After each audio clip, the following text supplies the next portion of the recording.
하나님 말씀 보겠습니다. 하나님 말씀은 요한복음입니다. 요한복음 14장 1절 말씀, 우리 한 절 말씀 보도록 하겠습니다. 요한복음 14장 1절 말씀입니다. 우리 한 절 말씀입니다. 14장 1절 말씀, 우리 찾으신 자 우리 함께 합독하겠습니다. 같이 읽겠습니다. 시작. 너희는 마음에 근심하지 말라. 하나님 믿으니 또 나를 믿으라. 아멘. 아멘.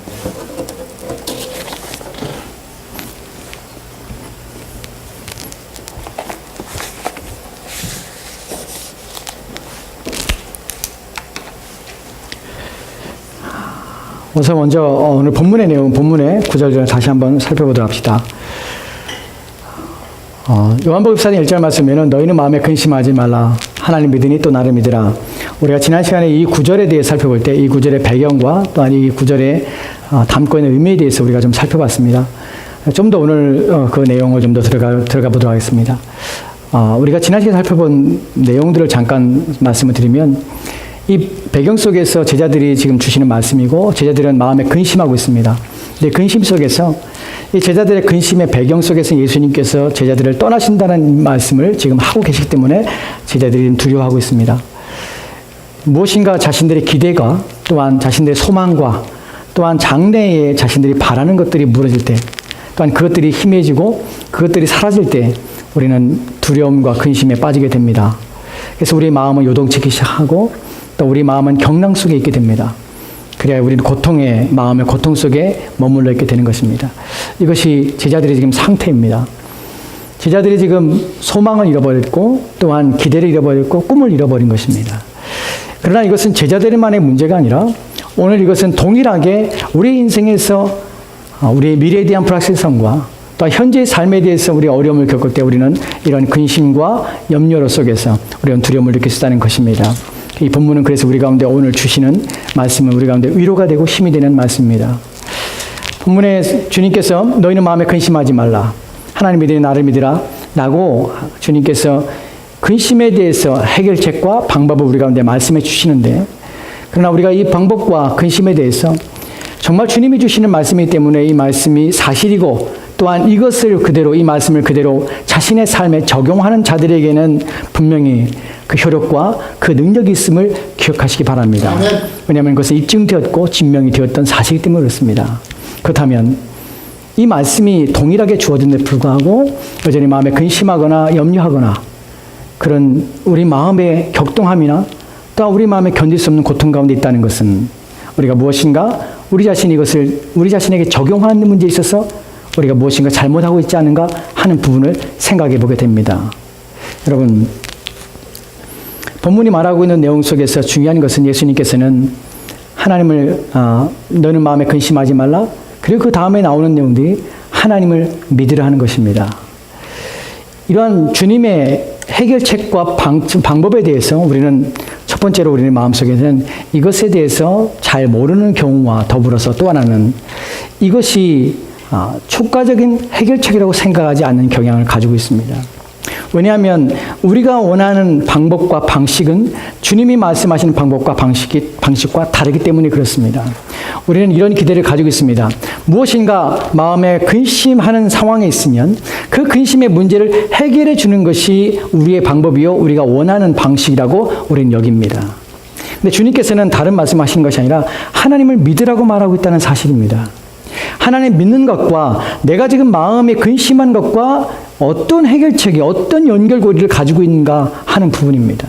우리의 마음에 근심할 때 우리가 원하는 것은 무엇입니까? 그 근심의 상황에서 속히 벗어나는 것입니다.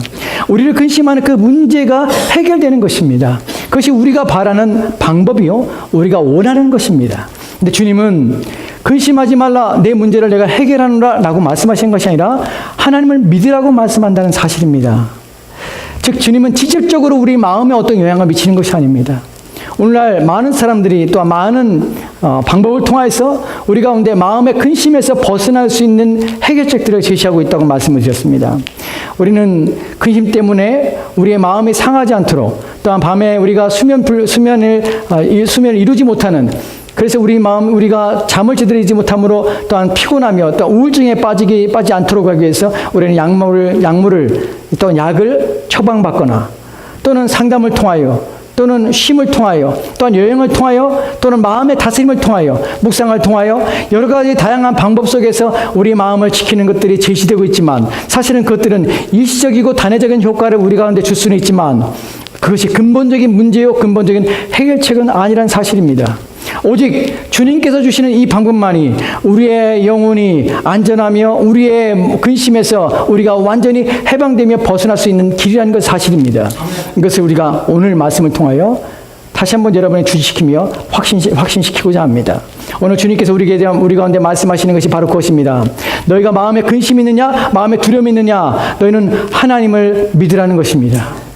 이것이 직접적으로 우리 마음에 지금 영향을 미치는 것은 아니지만 우리가 하나님을 믿는다는 것, 예수님께서 말씀하신 이 내용의 의미가 무엇인지를 우리가 깨닫고 우리가 그것을 우리 마음에 우리 삶에 적용만 한다면 우리는 정말 예수님이 말씀하신 대로 우리는 너희의 마음에 근심하지 않게 될 수 있다는 사실입니다.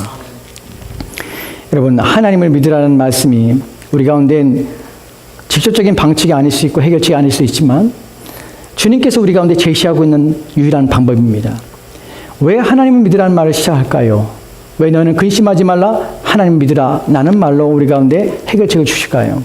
여러분, 하나님을 믿으라는 말 속에 담겨져 있는 첫 번째 의미는 무엇이냐면 하나님과 너와의 관계가 우선이고 그 관계로부터 모든 문제는 시작한다는 것이 본문에서의 의미입니다. 아멘. 여러분, 근심은 무엇으로 출발하냐면 우리 가운데 현재 우리 마음을 아프게 하며 우리 마음을 짓누르고 우리 마음을 억압하고 있는 그 상황이 그 상태와 그 일이 그 사건이 그것이 우리가 바라보며 우리가 처음 시작해야 될 문제의 해결점의 첫 실마리가 아니라 우리의 첫 실마리는 언제나 항상 하나님께로부터 와야 된다는 것입니다.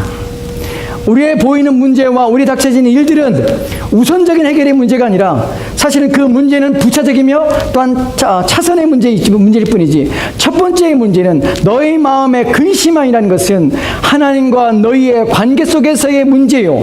그 관계가 어떠한 상황에 있느냐에 따라서 너희가 마음에 근심하느냐 하지 않느냐 결정된다는 것입니다. 우리는 첫 번째 주님께서 너희 마음에 근심하지 말라 하나님 믿으라는 말씀 속에서 우리의 마음을 어디로 인도하냐면 하나님께로 향하도록 합니다. 우리는 누구에게로 향해야 되냐면 하나님께로 우리의 문제와 우리의 당한 우리의 상황을 가지고 하나님께로 나가야 하는 것입니다. 우리의 관계를 생각해 봐야 하는 것입니다.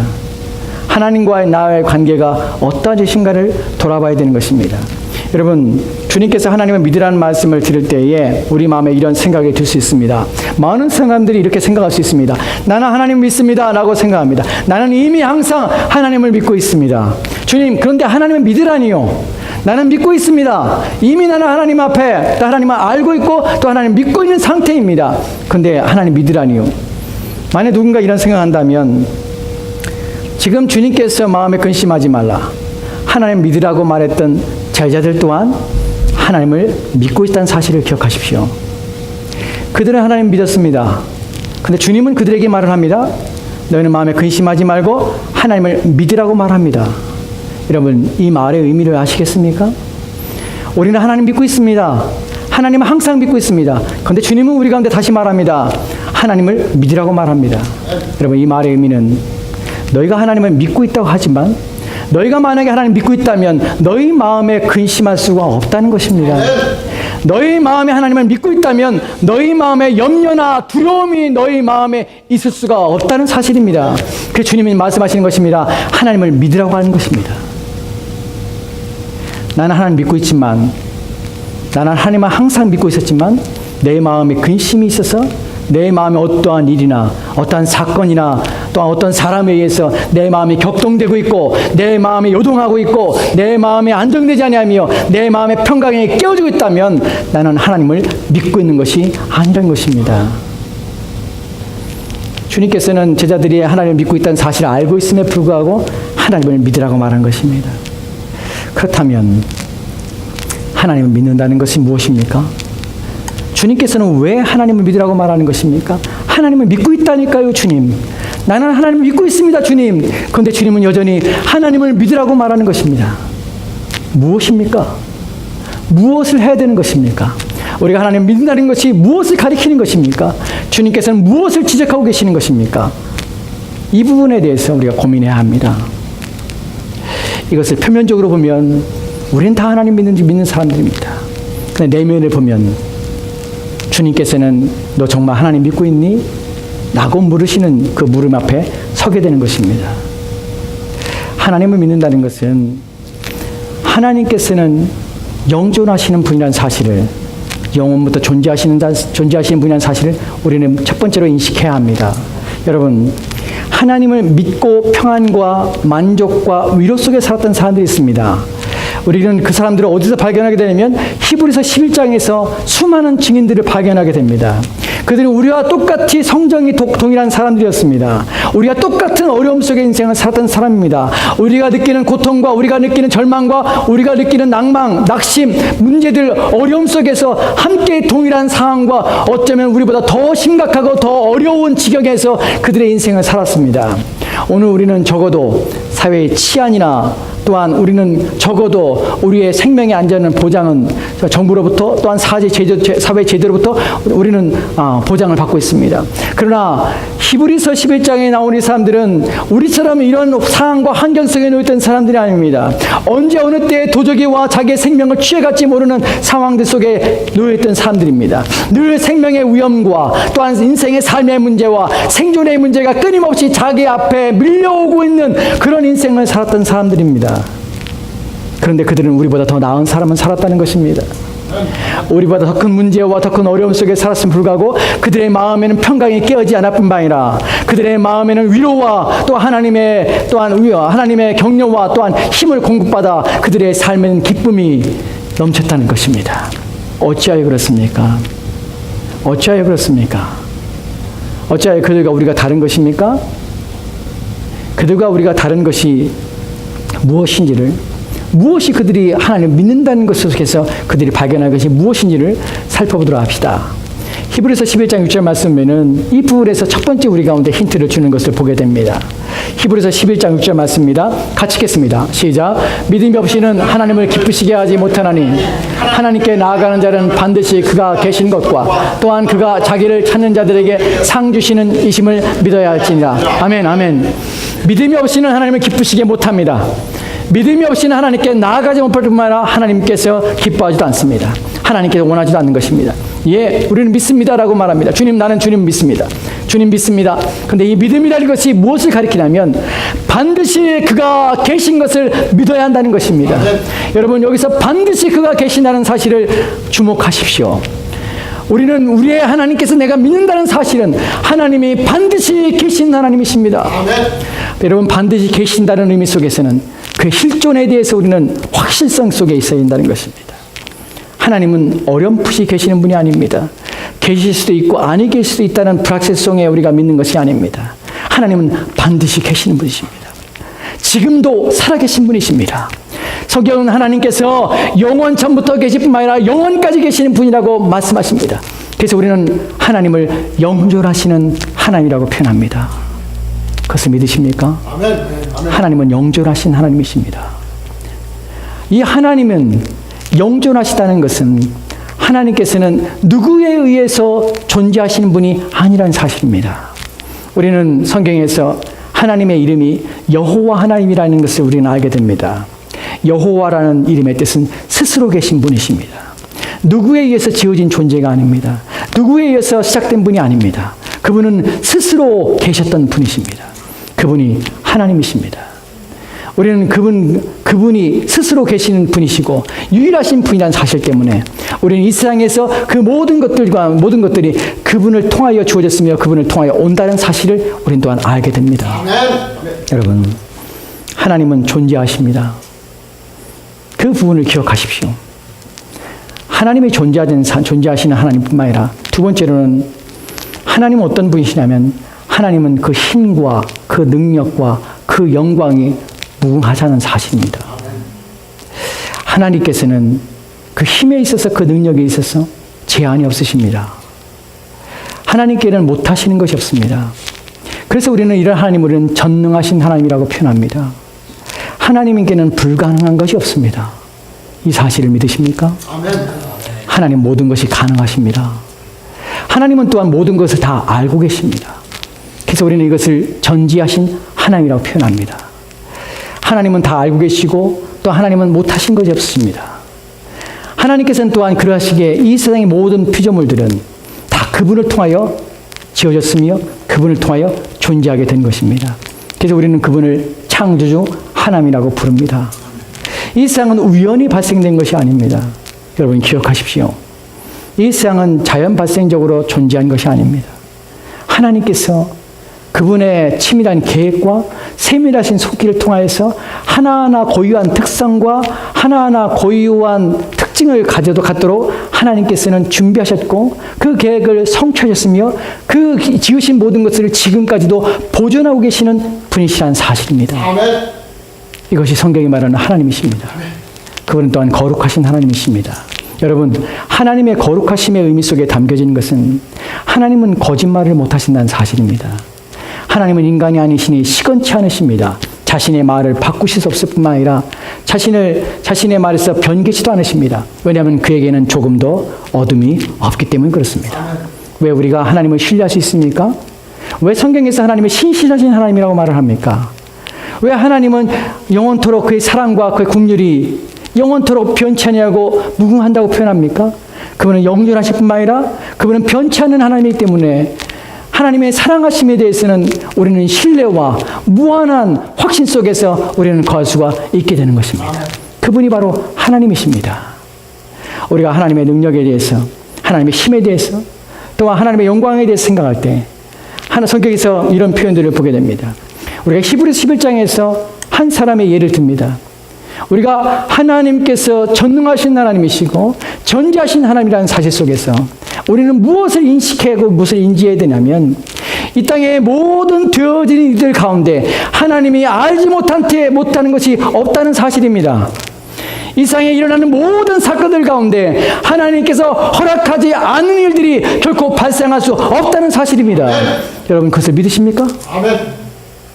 우리가 하나님의 전지와 하나님의 전능을 믿는다면, 하나님이 창조하신 하나님이라는 사실을 믿는다면, 지금도 이 세상의 주인이시로 이 땅의 모든 것들을 보존하시며 또한 그 모든 것들을 관리하시며 다스린다는 사실을 안다면 우리는 하나님 앞에 예외로 되어지는 일들과 하나님이 간섭하지 않는 일들과 하나님 없이 되어지는 일들은 이 땅에 결코 일어날 수 없다는 사실을 믿어야 합니다. 아멘.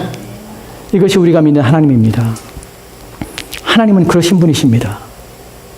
그래 우리는 우리 하나님에 대한 이러한 믿음을 갖게 되면 우리는 그 하나님께 우리 인생을 의탁했을 뿐만 아니라 그 하나님이 내 인생을 주관하시고 인도하시며 이 크신 사실 속에서 우리 마음의 평강과 위로를 받을 수가 있다는 사실입니다. 이러한 것을 믿었던 사람들은 심지어는 이것까지 하나님 앞에 신뢰하며 이것까지 하나님을 믿고 있었습니다. 히브리서 11장 19절 말씀에는 아브라함에 대한 이야기가 등장합니다.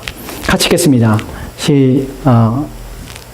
그 다음 볼까요? 11장 19절입니다. 같이 읽겠습니다. 시작. 그가 하나님이 능히 이삭을 죽은 자 가운데서 다시 살리실 줄을 생각한지라 비유컨대 그를 죽은 자 가운데서 도로 받은 것이니라. 아멘. 아멘. 본문이면 그가, 여기서 말하는 그는 아브라함입니다. 아브라함이 하나님이 능히 이삭을 죽은 자 가운데서 다시 살리실지로 생각한지라. 아멘. 자신의 아들, 하나뿐인 아들, 100세에 얻은 아들을 하나님께서 바치라 할 때 그는 마음에 근심하지 않았습니다. 그는 마음에 낙심 가운데 들이지 않았습니다. 그는 주지하거나 또한 거짓으로 드리는 척 하려고 하지 않았습니다. 그는 자기 아들을 묶었고 또한 번제단 위에 그 아들을 올려놓았고 또한 칼을 들어서 그를 찌르려 했습니다. 여러분 이런 마음에 근심 없이 이런 마음에 요동함이 없이 격동함이 없이 그의 마음이 이렇게 하나님의 말씀에 순종하며 자신의 이성과 지성에 반하는 이 행동들을 할 수 있는 이유는 무엇입니까? 무엇이냐면 그가 아는 하나님은 어떤 하나님이냐면 죽은 자를 살려낼 수 있는 하나님이라는 것이 그가 아는 하나님이었기 때문에 그렇습니다. 이것이 그의 믿음이었습니다. 여러분 생각하셔야 합니다. 하나님이 누구신지를 생각하셔야 합니다. 하나님이 어떤 하나님이십니까? 죽은 자를 살려내시는 하나님이십니다. 이것이 우리가 믿는 하나님입니다. 이런 믿음이 우리 가운데 있어야 지금 주님께서 너희는 마음에 근심하지 말라. 하나님을 믿으라는 말씀 속에서 하나님, 나는 하나님 믿고 있습니다. 나는 그 믿음이 정말 죽은 자를 살리시며 죽은 자를 산자처럼 부르시는 그 하나님을 믿고 있는지, 그래야 우리는 모든 염려와 우리 인생에 닥친 문제들 속에서, 우리는 이런 모든 고민 속에서 우리 마음에 근심해서 그 모든 염려와 걱정 속에서 자유할 수 있는지 스스로 돌아보아야 합니다. 우리는 하나님 믿고 있습니다. 그런데 여전히 염려하고 있습니다. 근심하고 있습니다. 주님께서 물으시는 것은 이것입니다. 너희 현재의 상황들을 돌아보라. 너희 현재의 현실을 돌아보라. 그 현실 속에 닥치는 문제가, 현실 속에 닥치는 어려움 속에서 너희 마음은 평안하냐? 그 가운데서도 너희 마음은 요동함이 없느냐? 너희 마음은 위로가 넘치느냐? 그 가운데서도 너희 마음은 고요한가? 하는 것을 묻고 있는 것입니다. 여러분, 오늘 우리는 불확실성 속에 살아갑니다. 앞으로 무슨 일이 날지 우리는 아무도 모릅니다. 한 시간 후에 어떤 일이 우리 인생에 닥칠지 우리는 알지 못합니다.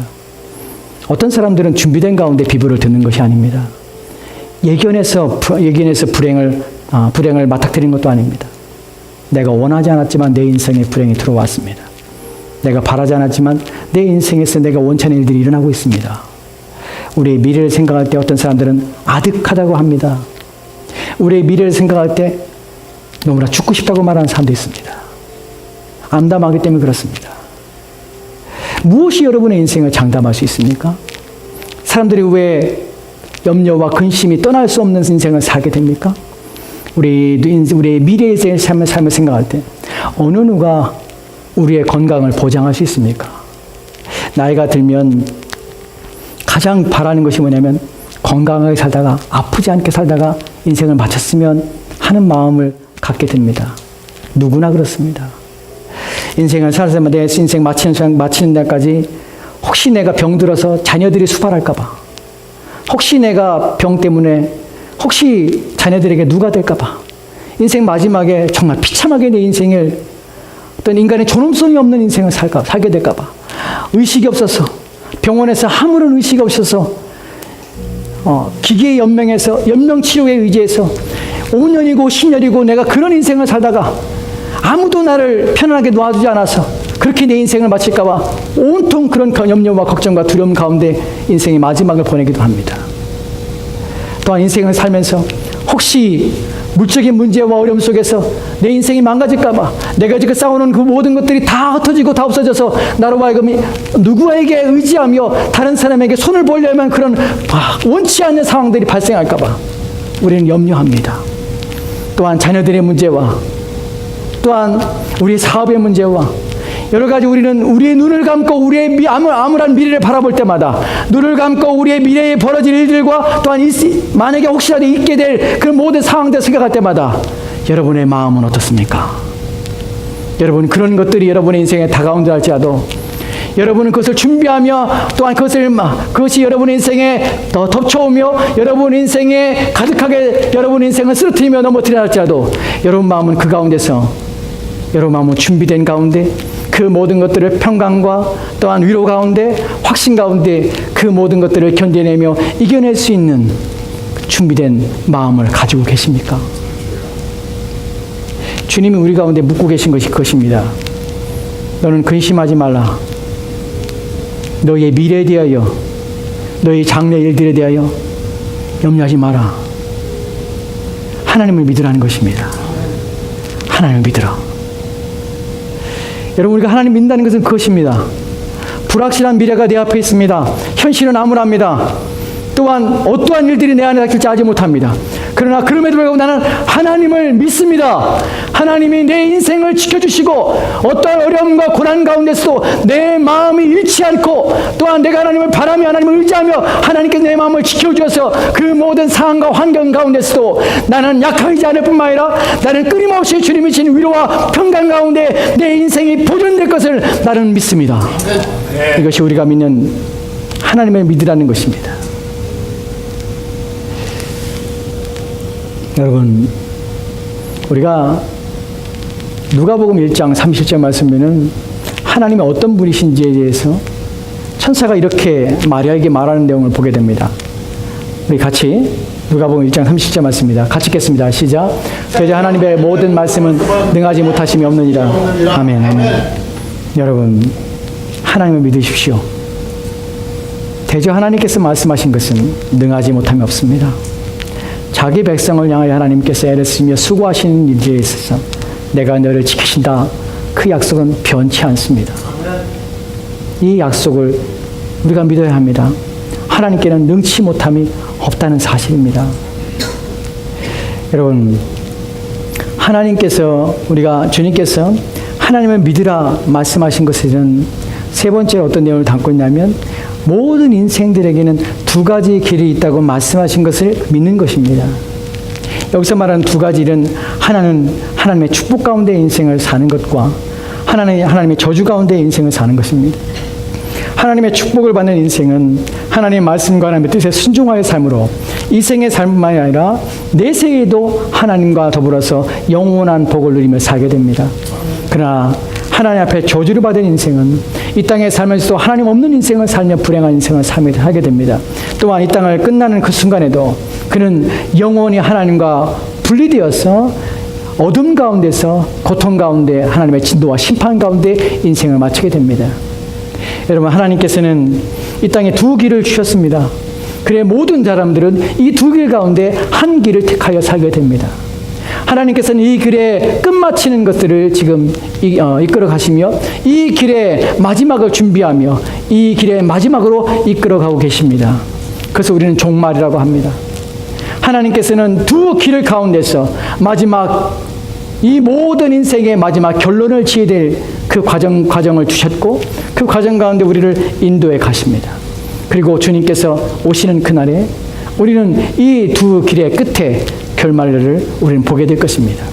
하나님 믿는다는 것은 하나님께 두 길을 주셨고 이 두 길 가운데 우리 인생을 두 길 가운데 우리 가운데 선택과 우리의 결정 가운데 주셨을 뿐만 아니라 그 길 가운데 우리로 하여금 그 끝으로 인도하셔서 그 결과를 만들어내시는 분이라는 사실을 우리는 믿는 것입니다. 여러분들은 여러분의 길을 어느 길로 방향을 잡고 어느 길로 가고 계십니까?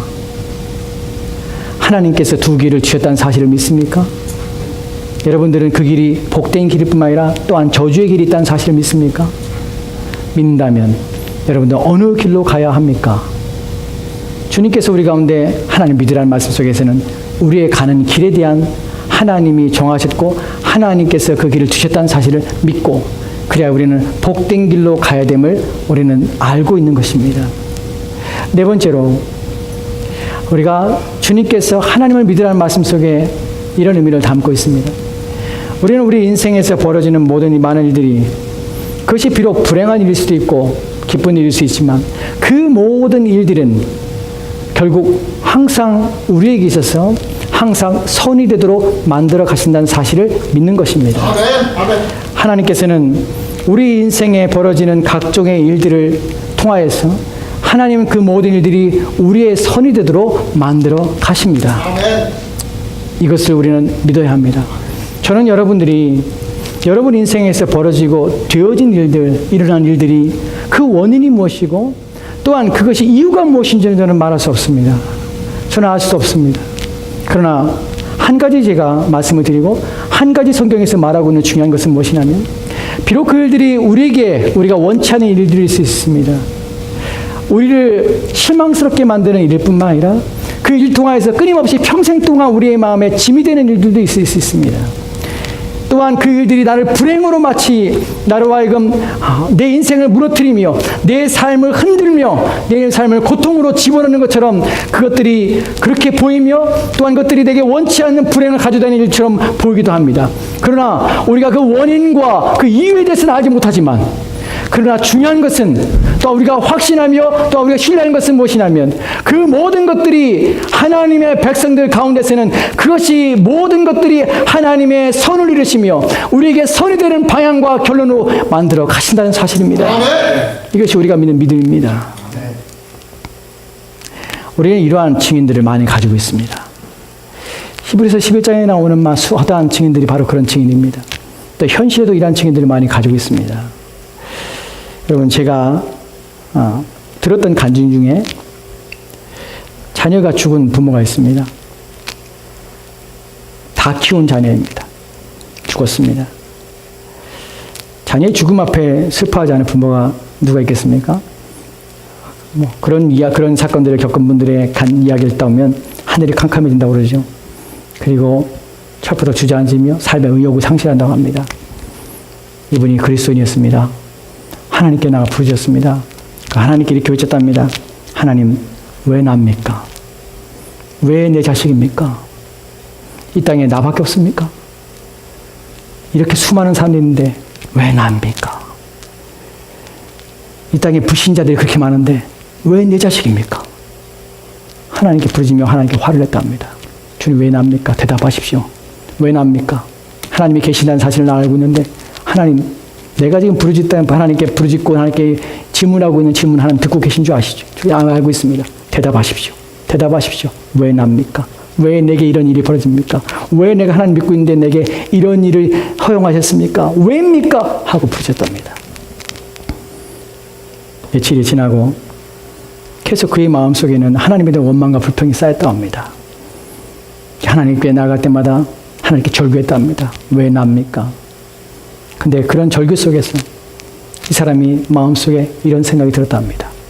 그분은 그것이 하나님께 자기에게 주신 메시지요, 응답이었다고 말씀하는데 하나님께서 그에게 이렇게 말씀하셨답니다. 왜 너는 안 된다고 생각하니? 왜 내게는 이런 일이 벌어지면 안 된다고 생각하니? 왜 너는 안 된다고 생각하니? 누가 너를, 이 모든 것은 너를 예외를 둘 수 있니? 이 마음이 자신의 가슴을 쳤다고 합니다. 어떤 얘기는 이것이 답이 아닐 수 있습니다. 왜 납니까? 왜 너는 안 된다고 생각하니? 하나님이지 않습니까? 하나님이 나를 지키지 않습니까? 이렇게 요구할 수 있습니다. 근데 그 사람에게는 그렇습니다. 하나님, 왜 나는 안 되죠? 왜 나는 그런 일이 안 일어난다고 나는 생각했을까요? 하나님이 내 인생의 주인이신데 하나님이 하나님 뜻대로 하시는데 왜 나는 안 된다고 생각했을까요? 그리고 회개했다고 합니다. 그리고 하나님 앞에 감사했다고 합니다. 여러분, 그 사람에게 있어서 그 일은 불행입니다. 근데 하나님께서는 그것을 선으로 바꾸셨습니다. 내가 하나님을 이렇게 이해하게 됩니다. 하나님이 내 인생의 주인이심을 고백합니다.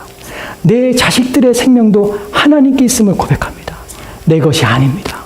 그렇습니다. 하나님께서 하나님의 것을 하나님대로 하시겠다는데 왜 내가 거기서 하나님 왜 내 것을 가지고 계십니까? 왜 내 것을 빼앗아 가십니까? 내가 어떻게 원망할 수 있습니까? 맞습니다, 하나님.